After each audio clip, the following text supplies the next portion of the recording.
straight back over the top of my head. I watched, wide-eyed and horrified, as a wide, pale strip of my scalp appeared, smooth, shiny, and shockingly white compared to the golden hair tumbling heavily onto the cape. Thick clumps of blonde hair slid down my shoulders and piled in my lap. The sound was deafening, raw, and relentless. Each stroke sent powerful vibrations deep into my bones.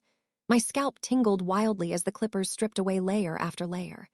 The air felt suddenly freezing against the newly exposed skin, a constant, shocking contrast to the burning heat of the clippers. Hair rained down nonstop, soft, warm strands landing on my neck, my ears, my hands clenched under the cape. Mr. Hayes worked methodically, front to crown, crown to nape, side to side. The left side, then the right. I could feel the cool steel teeth grazing my skin, the tiny prickles of stubble being erased. My head grew lighter with every pass, almost weightless. The vibration traveled down my spine and settled low in my belly, a terrifying mix of fear and forbidden pleasure. Aunt Evelyn stood frozen beside the chair, repeating in a broken whisper, "I can't believe this, I can't believe you." But her voice felt distant, underwater. All I could focus on was the roar of the clippers, the falling hair, and the overwhelming sensation of total surrender. When the clippers finally fell silent, my head was covered in short, velvety stubble.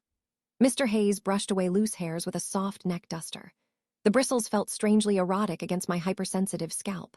Then came the hot towels. He wrapped 2 steaming towels tightly around my head, the heat almost too intense. I gasped softly as the warmth sank deep into my skin. The smell of hot steam and barber soap filled my nose. For a full minute I sat there, blindfolded by the towels, heart racing, feeling the heat soften every remaining hair. When he peeled them away, the cool air hit my damp scalp like a slap. He lathered my head with warm shaving cream, thick, slick, and fragrant. Then came the straight razor. The first scrape was exquisite, chic. The blade glided smoothly over my crown, removing the last traces of stubble with surgical precision. Each long, deliberate stroke sent icy shivers racing across my entire body. I could feel every inch of my scalp being laid completely bare, vulnerable, exposed, naked. The razor made soft, wet sounds as it cleaned away the cream, revealing glossy, pale skin underneath. By the time he wiped my head clean with a fresh towel and spun the chair toward the mirror, I was breathing hard, almost dizzy. There I was, completely bald, no hair, no bob, no undercut. Just a smooth, shiny, pale scalp reflecting the barbershop lights. My eyes looked enormous. My ears suddenly seemed prominent. My neck looked longer and more elegant. I looked raw, exposed, completely transformed. I slowly raised a trembling hand and ran my palm over my head.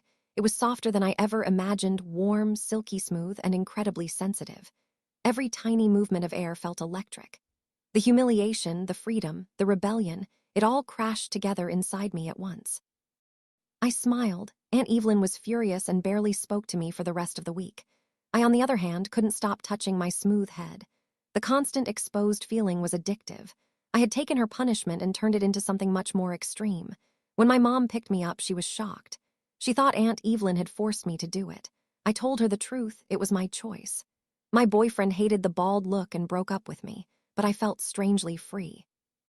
Aunt Evelyn tried to break me and control me, but instead she helped me discover a hidden part of myself. This story was dark, intense, and full of conflicting emotions. Control, humiliation, rebellion, and a dangerous kind of self-discovery.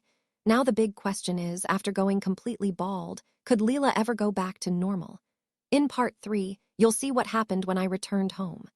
My hair started growing back, but the urge became stronger than ever. My mom tried to stop me from cutting it again, and then I moved to a new city for college, where I finally got a bold, honey blonde wolf cut with a sharp undercut, and met someone who changed everything.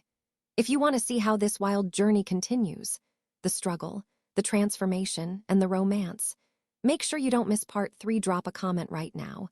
Would you have gone bald like I did? Or would you have tried to grow it back? If this story gave you chills or made your heart race, smash that like button, subscribe, and turn on the notification bell so you never miss the next part. This series is only getting crazier. Thanks for watching part 2. I'll see you in part 3 very soon. Scissors.